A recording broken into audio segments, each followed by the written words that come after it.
Football fans witnessed another dramatic night in Europe as Manchester City faced Real Madrid at the Etihad Stadium, and once again, Real Madrid proved why they are kings of the Champions League.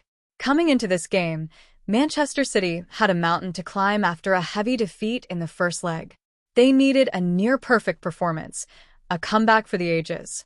The atmosphere inside the Etihad was electric, full of belief, hope, and expectation. From the first whistle, City showed intent. Under the guidance of Pep Guardiola, they pushed forward aggressively, dominating possession and trying to break down Madrid's defense. The plan was clear: start fast, score early, and put pressure on the visitors. But standing in their way was a team that has built its legacy on nights like this: Real Madrid, led by the experienced Carlo Ancelotti. Madrid didn't panic. Instead, they stayed compact, disciplined, and patient, absorbing City's pressure and waiting for the perfect moment to strike. As the first half unfolded, City created chances, moving the ball quickly through midfield. Kevin De Bruyne pulled the strings, trying to unlock Madrid's defense, while Erling Haaland looked for any opportunity inside the box. But Real Madrid's defense held firm. Then came the breakthrough, but not for the home side. Against the run of play, Real Madrid struck first.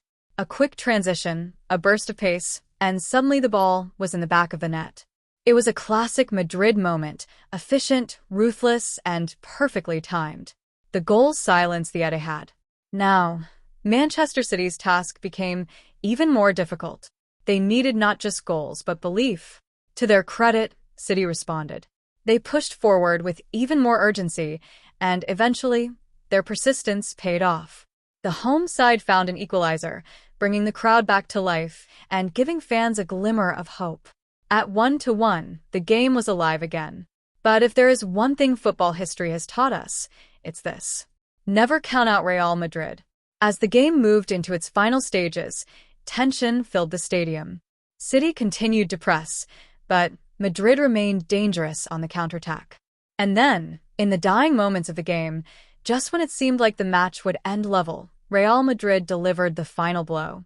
Vinícius Júnior stepped up with a moment of brilliance, scoring a late winner that stunned the home crowd.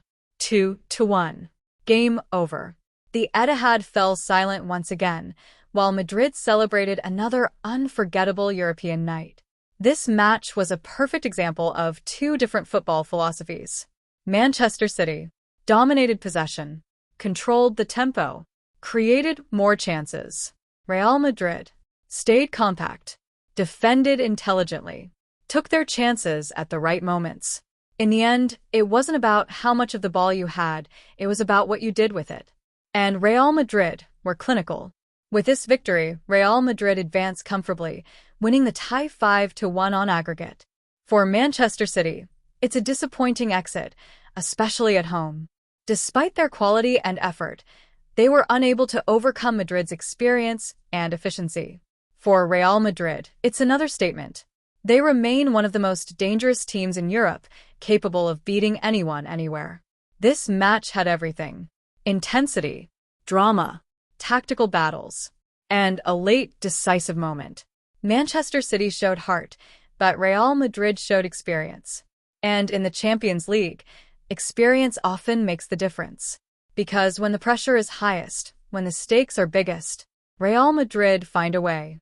Another night, another victory. Real Madrid continue their journey, while Manchester City are left to wonder what could have been.